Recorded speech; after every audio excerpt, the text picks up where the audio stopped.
hello' কইলৰা বহুত দিন শুকান মাছ খোৱা নাই বনাচোন আজি ভালকে হ'ব দে তোৰ কেতিয়া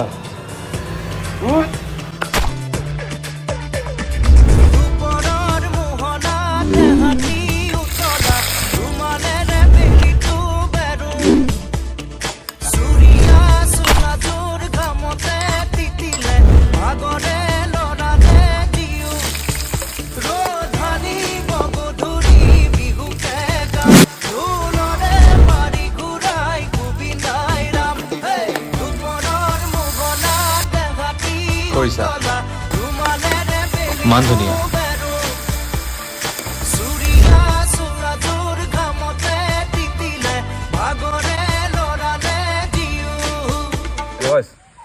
ভালে হৈছে কিন্তু অলপ ভাল হ'লে খাব নোৱাৰি